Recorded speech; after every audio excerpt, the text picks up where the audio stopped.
Good morning. Welcome, everybody. This morning's hearing of the Subcommittee on Disability Assistance and Memorial Affairs will now come to order.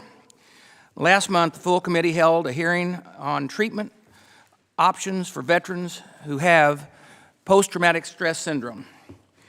The subcommittee hearing will review whether the VBA compensation process for PTSD is effectively serving our veterans.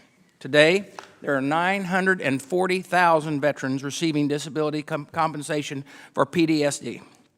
And the number of veterans who applied for service-connected PTSD is growing.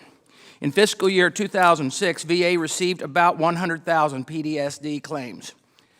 This number increased to 240,000 in fiscal year 2016, more than double the number of claims within 10 years. One reason that more veterans are seeking benefits is probably because VA has improved its outreach to veterans who may be experiencing PTSD, which I appreciate. VBA has also made some changes to PTSD claims process.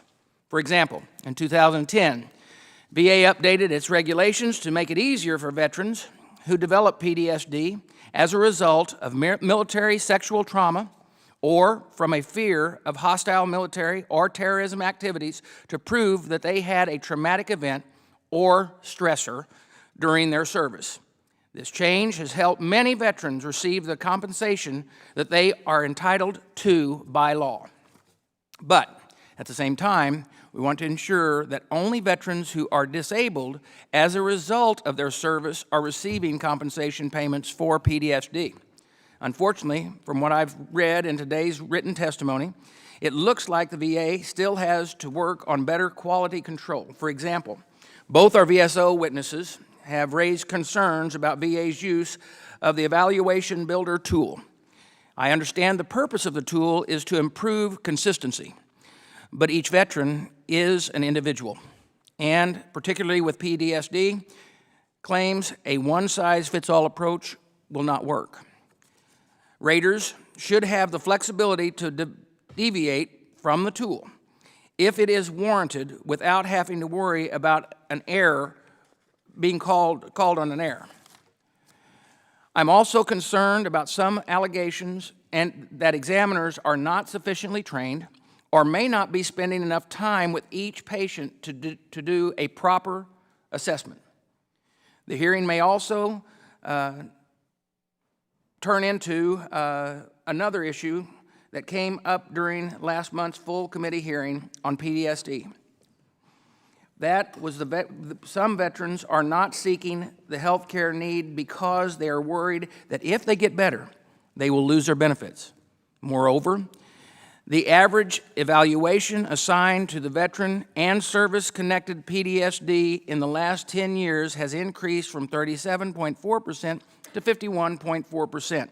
I'm hoping the department can shed light on this aspect. We should encourage our veterans to get treatment and resume a normal life.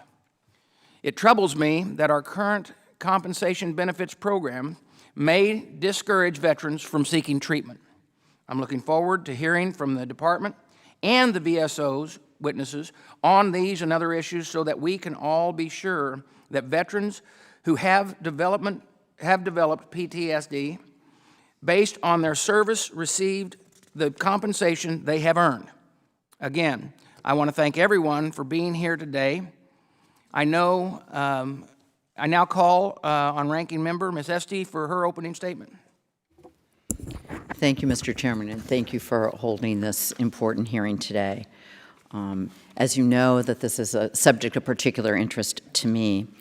I hear the same message over and over again from veterans in Northwest and Central Connecticut who have filed a claim for disability compensation with post-traumatic stress disorder related to military service.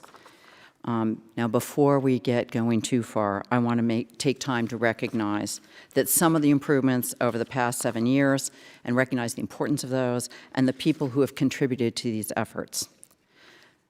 But, Mr. Chairman, Veterans in Connecticut do not understand the criteria VA uses to judge their claims, that their lives are severely impacted by PTSD, as well as if their claim includes treatment.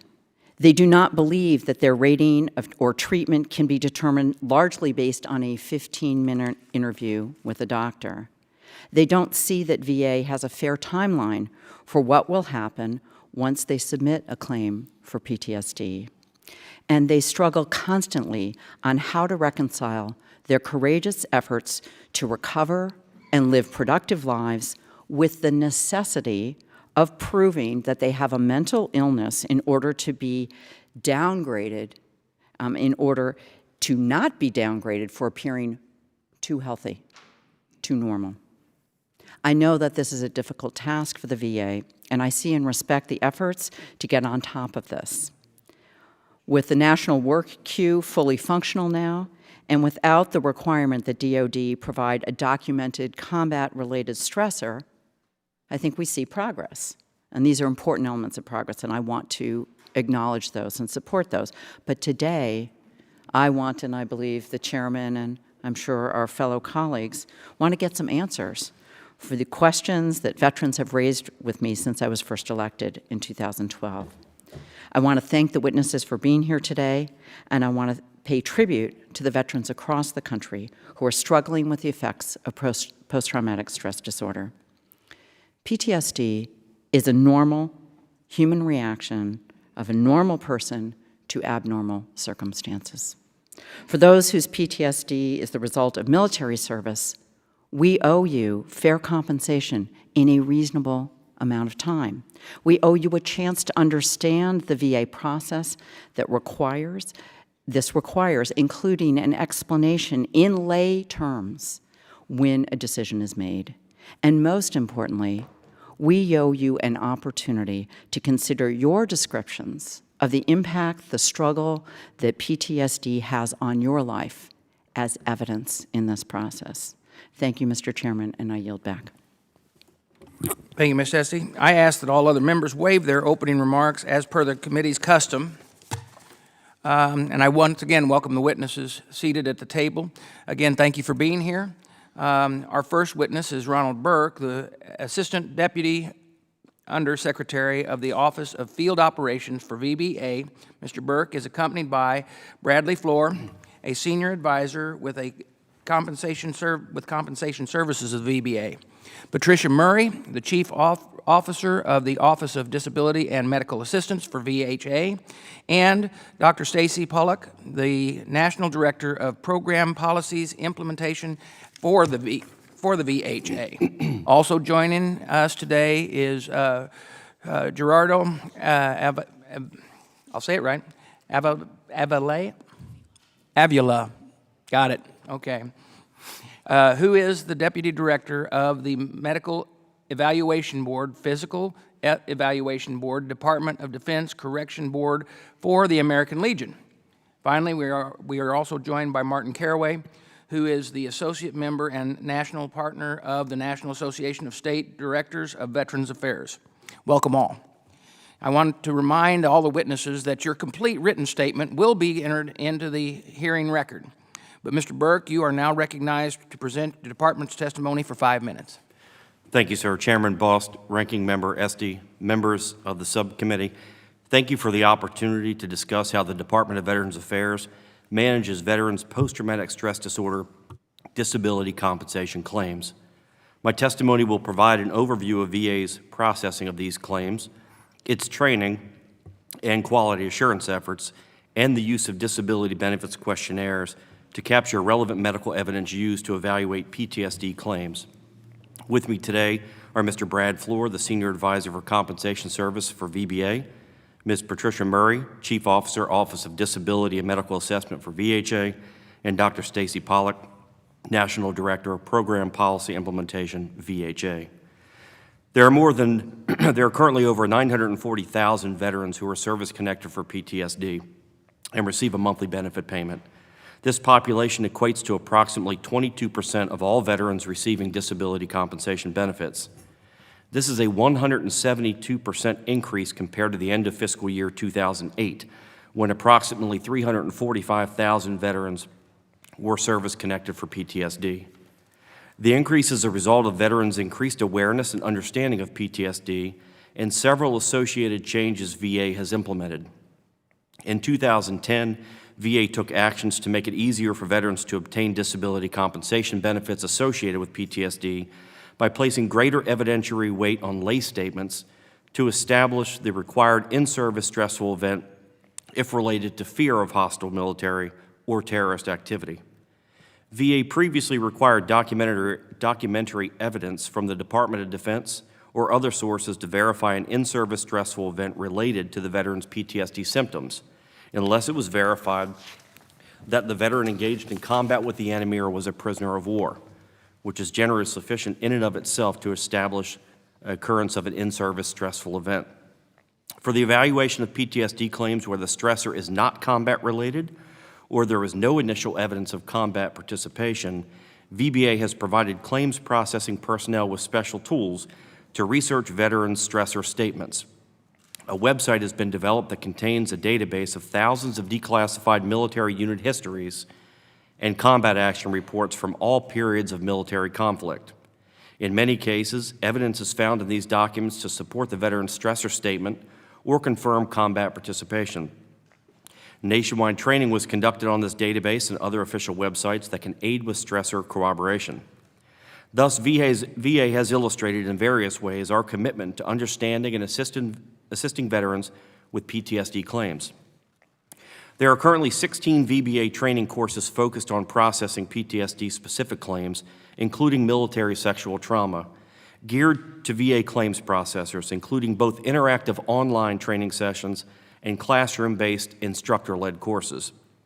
Additionally, there are 9 courses covering the topics of requesting disability medical examinations, also known as compensation and pension or CMP exams, and sufficiency of examination reports. Again, these are delivered in both online and classroom settings. VA's challenge training for new veteran service representatives and rating veteran service representatives includes 2 courses regarding examination requests and examination sufficiency. There is also specific instruction on PTSD claims. VA's national training curriculum for FY 2017 requires 5 courses of PTSD training for VSRs and 10 courses for RVSRs. Also, error trend analysis drives local instructor-led training on examination request and examination sufficiency for individual stations, as well as training during compensation service oversight visits. Error trend analysis has also led to the development of new national-level training involving examination sufficiency that was released to the field in June of 2017. VA reviews PTSD claims as part of its National STAR program. From the start of FY16, which is October 2015 through February of 2017, accuracy of processing on PTSD claims was 94.2%, 94.57% for those claims not PTSD related. VA claims processors request disability medical examinations or CMP exams specific to PTSD. Trained examiners, whether at VHA or at one of VA's contract exam vendors, document the exam findings on DBQ templates, which are considered by VA claims processors in making decisions on disability compensation claims. Running short on time, I'll add my closing remarks. VA remains committed to providing high-quality and timely decisions on entitlement to disability compensation benefits, with PTSD being one of the primary conditions claimed by veterans. VA will continue to update training materials as well as the schedule for rating disabilities regarding this condition and its impact on our nation's heroes and their families.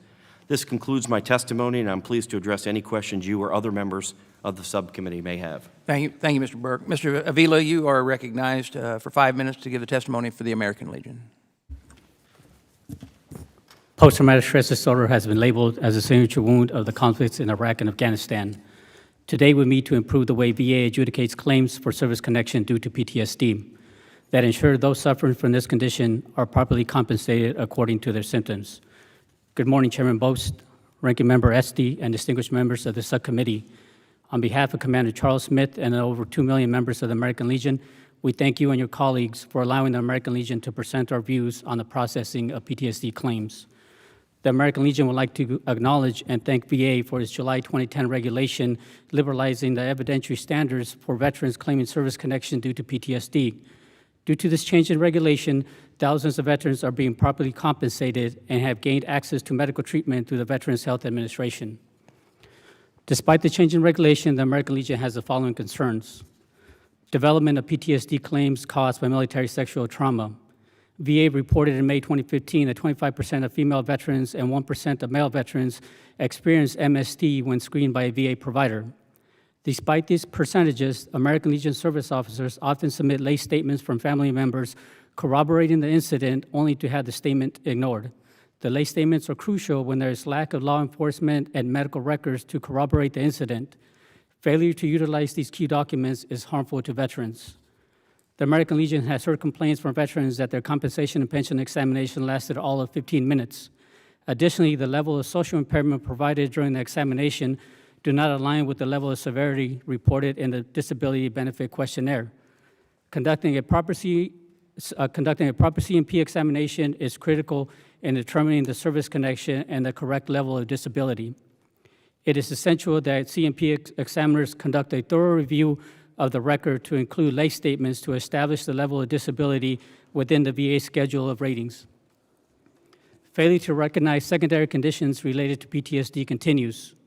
While research exists that link exposure to trauma and poor physical health that can have a negative impact on the individual's cardiovascular, gastrointestinal, and musculoskeletal system, sadly, veterans are denied the opportunity to have a C&P examination to determine the relationship between the physical condition and PTSD. Younger veterans diagnosed with PTSD will endure years of suffering which could cause or aggravate physical conditions. The American Legion believes that determining the nexus between the physical disability and PTSD should be made by a trained medical professional and not a VBA employee. Due to the serious effects of PTSD, unfortunately, some veterans will not have the ability to gain and maintain meaningful employment. When a veteran is not able to work due to service-connected condition, they could qualify for total disability due to individual unemployability. However, unless the veteran specifically applies for the benefit, TDIU will not be granted. This was the issue in a recent case involving a Marine veteran at the Cleveland Regional Office. Despite being awarded an increase in his PTSD rating to 70% and providing documentation from the Social Security Administration indicating he was unable to work, TDIU was never awarded. This case highlights the importance of doing a thorough review of the records so veterans are not forced to wait to receive proper benefits. BVA created the evaluation tool to develop uniform decisions across all regional offices. A rater of one regional offices should, in theory, reach a similar decision as all other regional offices. Caution should be used not to solely depend on the tool. The American Legion understands that pertinent information can be crucial to establish a claim, such as lay statements, continuity of symptoms, and outside privilege evidence is not considered. While we believe that the tool can be a great asset in assisting raters, flexibility and consideration must be given to the entire record. We would like to thank you and the committee once again for the opportunity to testify on this important topic. I'll be happy to answer any questions. Thank you, Mr. Avila. I see the Ranking Member Walsh has joined us. I want to ask unanimous consent that the Ranking Member Walsh be allowed to sit on the dais and ask questions. Hearing no objections, so ordered. Mr. Carraway, you are now recognized for 5 minutes to give the testimony for the National Association of State Directors of Veterans Affairs. Thank you, sir. Chairman Boss, Ranking Member Esty, and members of the committee, I'm honored to be here on behalf of NASVA President Randy Reeves and the state directors from across the nation. Accompanying me today is Texas Commissioner and NASVA District Vice President, Colonel Retired Tom Palladino. State directors, their staff, and veteran service officers at the county and local level are literally on the front line serving veterans every day. As a county veteran service officer, I assist veterans in the PTSD claims process daily.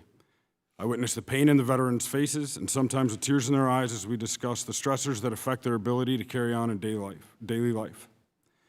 I hope our conversation will help continue improvement of the process for these veterans. The process for an initial PTSD claim can be quite cumbersome, especially if the veteran's DD Form 214 or discharge from military service does not indicate a combat award.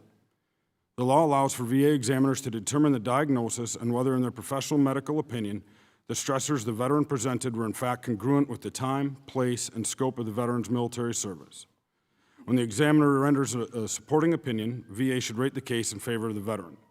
What we're finding many times in these cases is that the VA, instead of issuing that decision, will develop the case for more evidence by sending the veteran a VA Form 21-0781, a statement in support of a claim for service connection for PTSD, so they may utilize their internal systems to attempt and verify the stressors from DoD. This action removes a veteran's claim from the fully developed claims process, delaying the benefit. Veterans often feel discarded and frustrated when they receive this document because they have gone through the initial PTSD examination where they provided the exact same information. A potential best practice to resolve this is currently being performed by the Texas Veterans Commission. With every claim for PTSD where the veteran does not have a combat award documented on their DD-214, the TVC is assisting the veteran in completion of the VA Form 21-0781. This doesn't completely prevent the feeling of duplication from the veteran's point of view, but it will keep the claim in the FDC process for faster adjudication of the claim.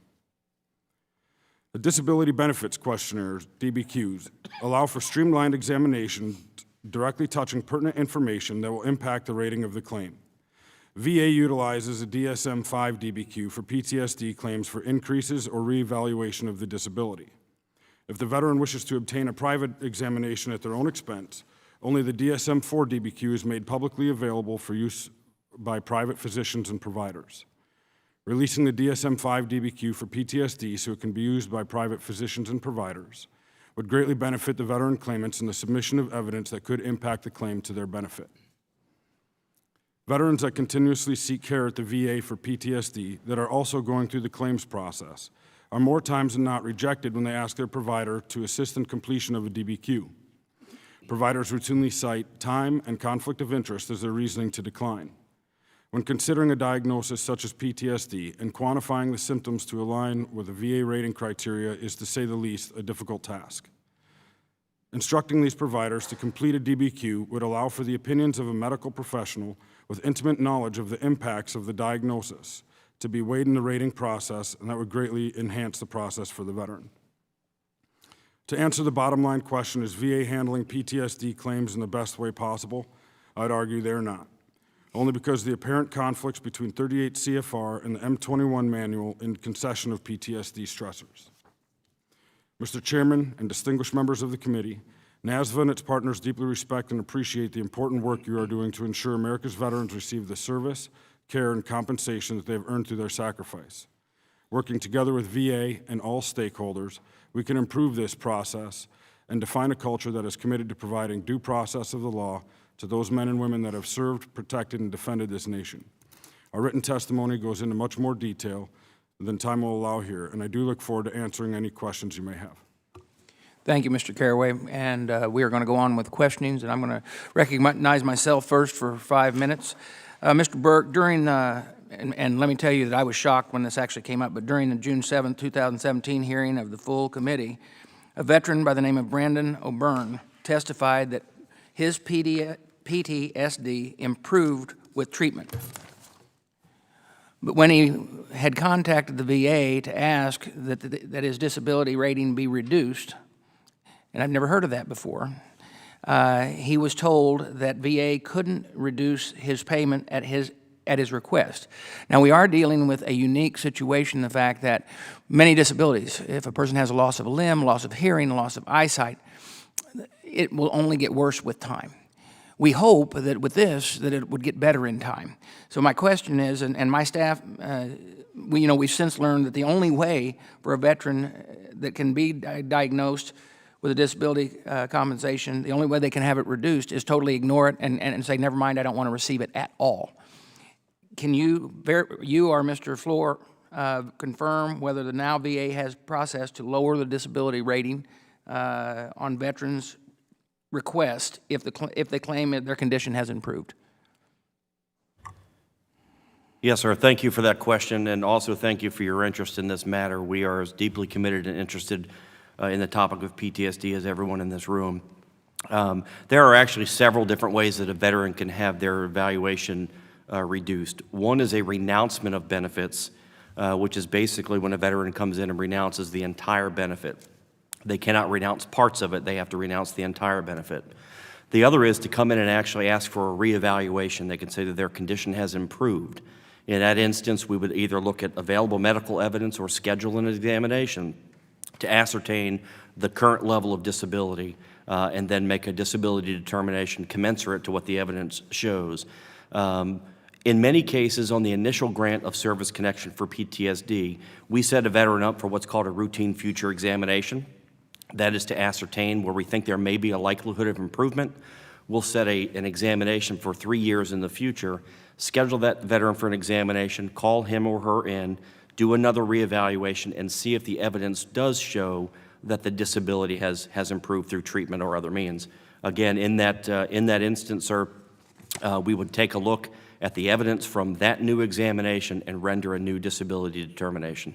Okay, the concern I have is to see if you're looking into any other possibilities, because I see the concern of, okay, if all of a sudden a veteran does not renounce, but knows they still need a little help, but maybe they realize that they don't need that level, but then coming before a hearing could be reduced to a level that is lower than what they feel they should receive. Do you think that would discourage them from coming in?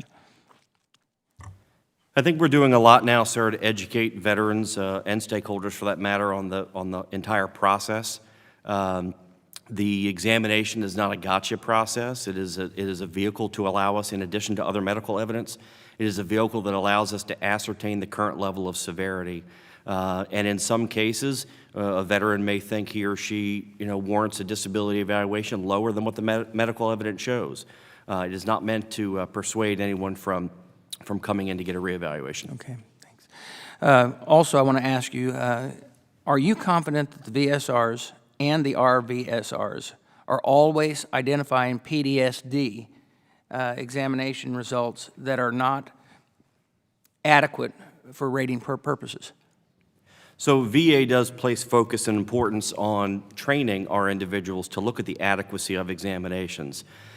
In fact, when a rating specialist or a veteran service representative denotes an examination that's not adequate for rating purposes, we do have a process and a vehicle to return those inadequate examinations to the, whether it's VHA or a contract provider. That is an example when we do find some of those. It is a perfect example of some of the checks and balances that we have in the system working. So in the instance that we do see an examination that's inadequate, our claims processors will reach out to the provider of that exam, whether it's asking for clarification or filling in something that's missing. We do have that opportunity. And that gives you the confidence you feel that there doesn't need to be any changes or retraining or anything like that? Well, sir, I think we constantly look for ways to improve our process. While the processing of PTSD claims accuracy is at 94.2%, we are not content with that. We think the process is working, but as with everything else, we're in the business of doing the best for our veterans that they deserve, and this is one we continue to look at ways to improve our quality of processing. One more quick question, even though I know I'm close on, or actually out of time, but I really do want to know this. How often do claim processors ask for clarification of the PTSD exams that are not adequate for rating purposes? Did you understand that while I stuttered it out? Yes, sir. I think I have your question. So I have some numbers from FY16. Basically, the amount of claims that our rating veteran service representatives or VSRs sent back to a provider for clarification of an examination was about 1% or less. But again, it is a good example of the checks and balances, whether they're detected by our claims processors or even by our VSO partners as well. All right, thank you. I'll turn the question over to Ms. Estes for 5 minutes. I would defer and allow the ranking member to go ahead of me, since I'll be staying through the duration. Ranking Member Waltz, you ready to go? Are you? I'll pass. Okay. Oh, all right. Well, then I will proceed. Thank you very much. Let me get my papers here for just a second. I want to return to some of this question about the exams themselves, because I'm finding from the veterans I represent, they're often confused by the notices. So they go in, they know they have an exam. they assume it's going to be PTSD. They're finally ready to tell their story. They go in, they tell their story, and halfway through they get shut down because actually they're seeing a podiatrist who's asking about their foot.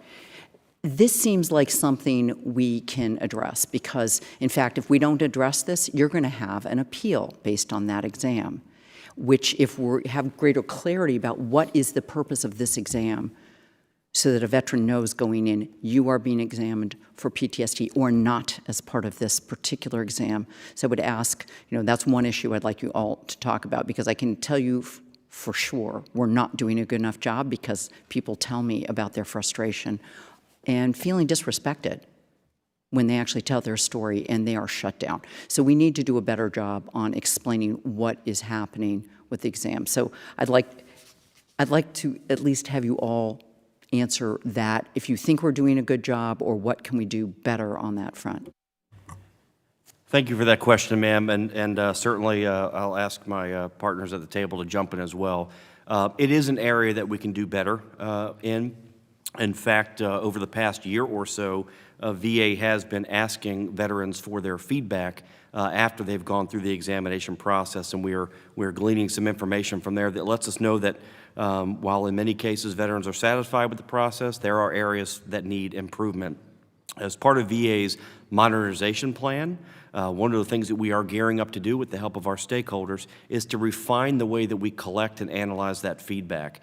And that is going more direct to the source, getting more accurate feedback from them.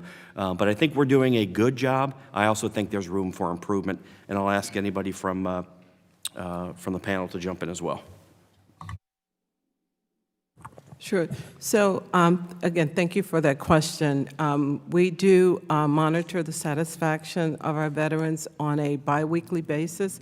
We are sending out questionnaires to them every 2 weeks, those that have come in over that period of time, to ask them about their satisfaction in the clinic, what things we can improve, what areas of concerns they have. And so we get a lot of feedback from our veterans, and we trend that data. We look at it across the system.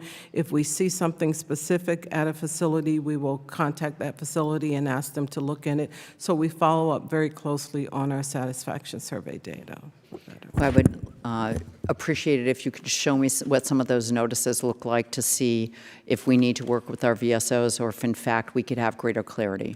Because, again, we know that the amount of money and time that goes into reviewing claims when we would all like to see actual help being given to our veterans. So if we can reduce unnecessary appeals, that would be good for everybody and would reduce time. So I'd like your commitment on that. I want to follow up a little bit on what Chairman Bost asked about reducing rating, but with perhaps a slightly different take. What I hear are two different concerns. One is people are being coached that they actually have to look physically a wreck before they can go in for PTSD, and they are encouraged not to bathe, not to shave, not to sleep, so that they can establish that physically they are looking that bad. And that is not a good situation. I think we can agree if that's what our VSOs are coaching the folks I represent. So that's one piece. And the other is, what do we do about a situation in which there is a belief, and it may be founded, that if they don't get a sufficient rating, they will lose access to treatment? Our goal should be getting our veterans back on their feet and productive members of society.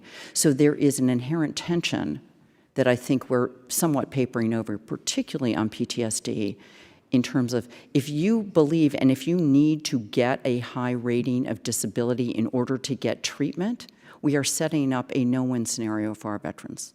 And I believe that to be the case for some of the veterans I represent. That's the way they see it.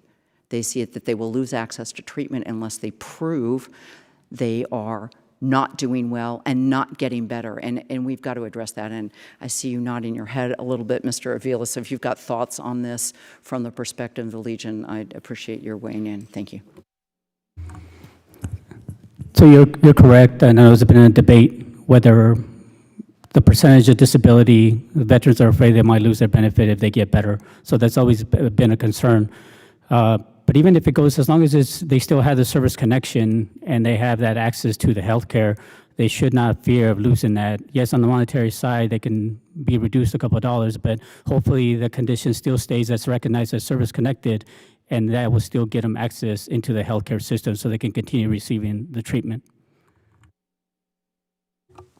Thank you, Ms. Esty, and now recognize Mr. Kaufman for 5 minutes. Hey, Mr. Chairman. First of all, just from a veteran perspective, I'm concerned about the nature of the treatment, modality of treatment that we offer our veterans, our combat veterans. It seems to be that it's drug-centric, and that's not helping anybody get better. It seems like people get worse that go into treatment than better. And can somebody address that concern? So certainly, thank you for the question. Certainly drugs are one treatment for post-traumatic stress disorder, but we really use the clinical practice guidelines developed by VA and DoD for treatment of PTSD. And the first-line treatments for post-traumatic stress disorder are actually prolonged exposure as well as cognitive processing therapy, which are two talk-based therapies. We also, in recent years, have implemented a variety of complementary and alternative treatments for PTSD. Lots of veterans have not wanted to participate in those types of treatments due to the fact that they involve exposure to one's trauma, and one of the hallmark symptoms of PTSD is avoidance of trauma or avoidance of what reminds you of the trauma. So things like yoga, mindfulness-based stress reduction, all sorts of other things. So drugs are only one part of treatment. This is more a Department of Defense question. I'm subcommittee chairman for military personnel in the Armed Services Committee, and we are not going to go back to the selective service system. We're ultimately going to do away with it. And so our backup reserve, so to speak, is going to be those who are discharged from active duty and still have a remaining commitment up to 8 years. And I think that certainly the Marine Corps, I know, is heavily reliant upon going into their inactive reserves during the height of the Iraq and Afghanistan wars. If somebody receives a permanent disability for PTSD, whether it's 10% or it's 100%, are they exempt from further military service? And I know you're more on the VA side. Maybe the American Legion might know the answer to that. Mr. Kaufman, so this is an area that we have done some work. So you can have a disability and still continue your service in whatever branch, as long as you meet the medical standards of the respective branch. Whenever you can even have a permanent disability, but when it becomes a red flag, is this disability impacting or having a negative ability to complete your job or to do your duties in the military, then it can be a concern that maybe you're not fit to continue your service, and that's when it kind of raises the issue into maybe being separated through a med board process. Well, I think that's why we need to focus more on treatment as a country. I think we have an obligation to our veterans, and from a national security standpoint. As an infantry officer in the United States Marine Corps, I can tell you that if somebody is so traumatized by combat that they're going to have a percentage of disability, they're not going back into the fight. That's all there is to it. And that compromises the national security of this country, given the fact we're not going to go back to the selective service system, and we're going to rely on those inactive reserve forces. And so I think the VA has to do a better job about treatment. I yield back. Thank you, Mr. Kaufman. The members need to be advised. I think we're going to go to another second round, so if you want to stay around for other questions. With that, Mr. Berkman, you're recognized for 5 minutes. Thank you, Mr. Chairman. I see some familiar faces at the table. I'd like a show of hands. How many of you at the table feel a sense of urgency in this? Good. At least we're getting 100% on this hearing. Mr. Floor, in 2010, the VA lowered the standard of proof for some veterans who file claims for PTSD. The lower standard is intended to make it easier for some of those veterans, such as those who have experienced fear of a terrorist attack or hostile military activity, to receive benefits even though the incident wasn't documented in their records. What safeguards are in place to basically make sure that either the pendulum hasn't swung and that we have people gaming the system? Thank you, sir, for that question. we did that as a result of a belief by the Secretary Shinseki at the time and Undersecretary Admiral Dunn that there were veterans who were serving, or service members serving in Iraq, Afghanistan, that were not combatants, but yet who feared potential injury or death due to terrorist activity. And when DSM-4 changed the criteria for PTSD from a global being exposed to a stressor that would almost cause symptoms in almost anyone to a more individual-based stressor that recognized that individuals react differently to stress. So we gathered actually a lot of people in the Secretary's office on 3 occasions from DOD, from private providers, and talked about this, and we determined this was the right thing to do, was to recognize that if someone developed PTSD diagnosed by a clinician, and the stressor was fear of hostile military or terrorist activity, that we should take action to grant that claim. We, as far as making sure that it's not, someone's not gaming the system, of course, we review all the evidence we have. If there should be a reason to question someone's statement, we would follow up on that if we Okay, I'm felt going to cut we you needed off to. here because I want to get to another question, but thank you. Okay. Thank you.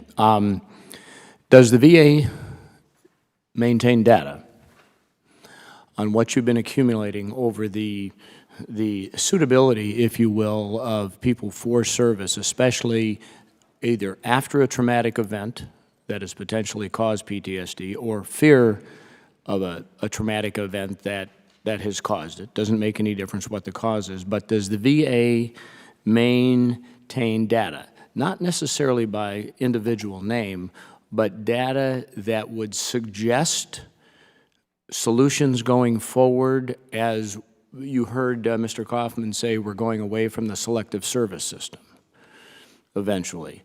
But as we look at comparing data that exists based upon 15 years at war to apply to future selection criteria, if you will, or evaluation criteria for enlistment. When we had the selectives, we still do, you could go 1A or down to 4F with a lot of other classifications in between.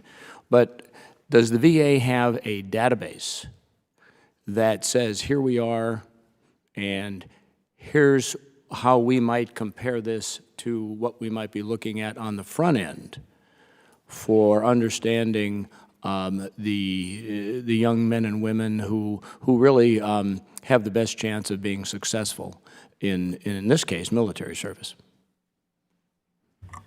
So, sir, I'll take that one. I don't know that we have the data teased out for future, for modeling, if you will, for future considerations. But if you allow us to take that back, we can get back to you on that one, sir. Yeah, well, even if you don't have it modeled out at this point, if the cases that you're dealing with are being recorded, again, nameless, because we're not trying to assign a name to this, but so that we know, here we are in the 21st century, we know that we're going to need strong, mentally strong, physically strong men and women to serve our country in many different forms. So that's where I'm driving with this. So if you have that, I believe we can take a next step. Yes, Doctor. So some of the information that we do have, it's not specific data, but there has been a lot of research done into sort of what causes post-traumatic stress disorder, and we really don't know why one person develops PTSD and one person doesn't. Two people can be exposed to the same trauma. One may develop post-traumatic stress disorder, one may not. But we do know there are certain risk factors. The number of traumas an individual is exposed to.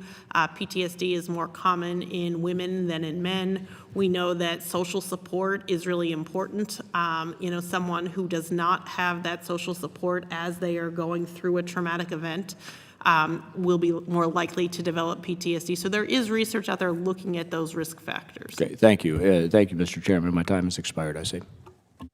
Thank you, Mr. Bergman. Going around on our second questions here, Mr. Avila, based on your experience, do you believe that the raters have the capability to review and evaluate the evaluations properly assigned and then properly assign a rating based off of the examiner's description of symptoms? And then also, are the raters sending back questionable exams when necessary? So we do believe they do have the capability to do it. I guess the question would be, how often do they do it? From our experience in visiting the VA regional offices, if an examiner indicates a specific box on a DBQ, the rater more or less just concur with that decision. So if this is the case, then essentially the examiners are adjudicating the claims if the rater is not questioning the decision. We have seen cases where a veteran presents symptoms, severe symptoms such as suicide ideology, which is a key component of a 70% rating, and he's only given maybe a 30 or 50%. And the raters do have the ability to send back an examination for clarification, but once again, from our experience, this doesn't happen a lot. So essentially, and if it does happen, you can also be dealing with long years, dealing with an appeal. Mr. Carraway, do you have anything to add to that? Yes, sir. I think the raters, when they're using their rating tool, they have the ability to go one rating higher or lower than the appropriate, well, than the median result that comes out of the rating tool. So in the case of a suicidal ideation, while that could be a 70%, the rating tool will also allow the rater a 50% evaluation or a 30% evaluation, depending, and it will say that this is a suggestion only. And so what we're finding is that the raters are going to go down the middle of the road to prevent any error codes coming up later down the road. And us as state and CVSOs and VSOs at the regional offices, we're going to submit an appeal on that, and we're based off of the rater's decision or their inability or lack of desire to go out and err on the side of the veteran based off that C&P examination. Okay, and staying with that line of question with you, Mr. Carraway, please, if you can. So can you give into detail why NASDAB is concerned with the quality of disability examinations on this particular issue? Yes, sir. Thank you for that question. The state directors, and I'm a county veteran service officer, so I work in partnership with the state directors across the nation. And the reason why we're concerned about this is because veterans will come into their examinations expecting, like a ranking member said, tell their story. Well, if you show up at a 1 o'clock appointment, you're probably not going to be seen until 1:30, and presumably because the examiner is evaluating, going over your C-file. But then you're going to go in at 1:30 when you're called in, you're going to have 15 minutes to tell your story. And those boxes, what's happening is the examiners are skimming over and going through as quickly as they can, so then they have time to dictate that examination to get it back to VA so they have a timely examination. Mr. Avila, would you like to expand on or comment on that as well? So I think the biggest issue, sir, or the biggest concern that we have is the review of the records. And some of these records could be quite extensive. So as a matter of fact, my colleague just put it the other day saying, if you show up and the examiner hasn't reviewed the record, it's like showing up to class and you haven't done your reading. You're kind of a little behind the power curve. So it doesn't give a full picture of the whole situation, and not just can be based on the disability benefit questionnaire or on that short appointment during the CMP. Okay, because I'm down to 1 minute here on my own self. Would someone from the VA please try to explain to me how you verify these medical experts and spending all this time trying to figure out how to check boxes and not actually listening to the individual? And I mentioned that in my opening statement, to the individual on their own case and their own situation. And I know we try to put it in a uniform boxes and check, but how do you allow for something like this not to be heard out on an individual case? So thank you for that, and I'm going to ask my friends from VHA to jump in when I'm finished as well. But we believe that whether it's VHA or a contract vehicle, that adequate time is allotted for these exams. Should be differentiated that the initial PTSD exam is typically longer than a claim for increase based on the amount of gathering of evidence. I do want to make one point very clear for VBA. When we rate, it's on the totality of evidence. It's not just the information from the VA examination. So whether it's private statements, outpatient treatment records, or any other evidence submitted, the VA exam is but one piece of what is reviewed and used in the overall determination. So I want to ask if VHA wants to add anything to that at all. The only thing I would add is that these examinations are being done by psychiatrists and psychologists who have extensive, obviously, mental health training in the provision of both assessment and care. And I know myself, as someone who did C&P exams for many years, at the beginning of any examination would spend time talking to that veteran about what that examination would entail, and that while we were going to be asking questions about trauma, there may be times also that we would redirect the veteran for a variety of reasons that we don't need to get into every nitty-gritty detail of everything that happened, because this is not a treatment assessment. It's really an assessment to make sure that we get the information that's needed so that VBA can make can adjudicate their claim. And I think, you know, examiners, and maybe we need to be doing a better job training examiners to make sure that they really are starting all of the examinations, as we talked about, letting the veterans know what to expect. Because I think if someone understands to expect that I'm not going to be asking you every detail and here's why, I think they're okay with that. Okay, I'm way over on my time. Mr. Ranking Member, would you, okay. Ms. Hesty, you're recognized. Thank you, Mr. Chairman. I think I'm going to probably pick up with that, but I do want to quickly flag how important this hearing is, but we're scratching the surface of some really important issues. Given that the the only clinical priority of our new secretary is reducing military and veteran suicide, we haven't talked about that. We haven't talked about other than honorable discharge. So I hope we can have an opportunity to have a separate hearing on those critically important issues, because I think those are incredibly important and intimately related. But I'm not going to go there now, because I think we need to focus on what we have plenty of things already on the table. A couple of thoughts. Dr. Pollack, I think what you just said about laying the table for the veteran is tremendously important. I would hope that that is part of the training, and that people are actually evaluated on that, because I think, again, it's really important, because, you know, for a veteran who is suffering with this, that's going to be a really hard distinction. And I think that needs to be made early and often up front. This is not a treatment interview. We're trying to determine a level of disability for this piece. There's a different piece, and all of this material is going to be relevant for that. So that's one. The second was the issue several of you have raised about on the adequacy of the exam. It's not just the time with the patient.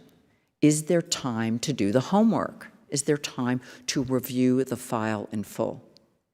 And how that has to do with the time pressures, and I'm particularly concerned for people doing this under contract. Are they under such time pressure that, in fact, they are not given the time to properly review the file? Because, again, if they aren't given the time to review the file, we should not be surprised if they're not doing it. If that's the incentive, that they have no time to review the file, we should not be surprised that they then review. And I will just say, with a little window into this on the treatment side, I have a brother-in-law who was a contract physician through Kaiser for the VA, and he was given 15 minutes to do treatment, 10 minutes to do treatment. You aren't doing talking treatment when you're doing 10 minutes. You're prescribing drugs, and you're sending them right out the door. I'm going to make sure that in the concern about moving people through the system, we're not doing them a disservice and ensuring they're going to be right back in the door. So I've put a bunch of things out, and I appreciate your comments. Thank you.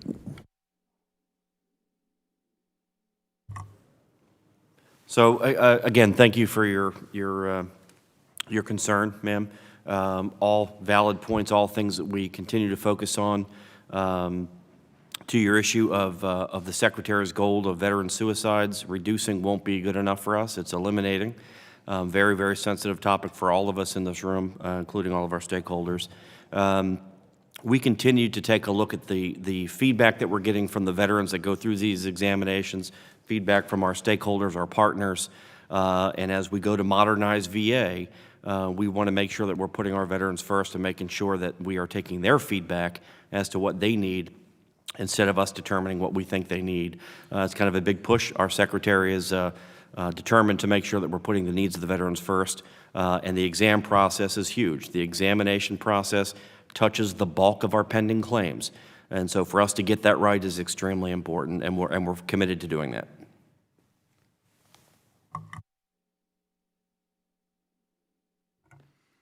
I wanted to touch again on the examinations. When veterans walk into a C&P examination, while they expect to tell their story to some degree, one of the things, and it also will revert back to a statement that you made earlier about VSOs coaching veterans before the C&P examination. One, we're not allowed to coach. That's against the law. And if people are doing that, they should be ashamed of themselves. But we do educate. And what I will say is you're going to walk into an examiner and you have months or years of dealing with your symptoms, and you have one chance to meet with this examiner. And if you think about how you go into your doctor has learned over a period of time how a diagnosis is impacting your life as they move into treatment. When you walk into this appointment, the veterans need to be told that you need to bring it to the third, fourth appointment immediately. You know, take off the uniform, put your pride aside, and you're going to have to open up and explain how this is actually impacting your day-to-day life. And I thought that I would make that point known because we don't ever allow or teach coaching, but we do have to educate the veterans on what to expect in those examinations and to bring themselves to a level where they can be able to explain how the diagnosis is impacting them. Just a quick question, how do you do that? Because I think there's the human need to, how do you get to the third visit when it's the first visit? I mean, let's think realistically. How does a human being who's had this bottled up, how do they do that? And are we doing an adequate job, all of us doing an adequate job to recognize someone's going to have to go, you can't jump over those phases, right? So are we doing what we need to be doing to get at least the preliminary work done so that someone can adequately present their appropriate case when they're in that C&P exam? And thank you for that, because one of the easiest ways is to try to allow time for the treating providers at the VA medical centers or contracted providers if veterans are going outside in community care to fill out those DBQs. But because they cite the timeliness, when I talk to medical professionals at a CBOC, they'll tell us, well, if you're going to tell VA to create 27 hours in a day for me, I'll be more than happy to do a DBQ. And so that's a concern for me because you're taking the treating provider's opinion out of the equation where they know more intimately about how the diagnosis is affecting them. So how do we do it? And is the veteran really able to come to the third appointment on the first time? No, but at least they can recognize that they have to try. And from a clinical perspective, I think, again, it's important to recognize so much of this comes to play in sort of the introduction of the purpose of the evaluation, why you're here, that we need to get to this information, and really just recognizing how hard it is to talk about these issues, how hard it is to build rapport and to differentiate, again, that this is different than if I was in a clinical evaluation where we would be spending weeks getting to know each other, that this is a one-time evaluation, and really I need a lot of information in a short time. I recognize it's going to be difficult for you to share that with me, but I think, over the years, clinicians learn techniques to work with veterans who are often sort of resistant to share what is often very difficult personal information. I can use as an example, lots of times saying to a veteran who has PTSD, my guess is you find it very difficult to go out to a restaurant, and when you do, you need to sit with your back to a wall. And all of a sudden, just by saying that simple statement, I can't tell you how many veterans that I've worked with said, how do you know that? How do you know me? And I think that really sort of helps in terms of that rapport, being able to say, I understand PTSD, I understand what you're going through, and we can work together to make this evaluation as comfortable for you as possible.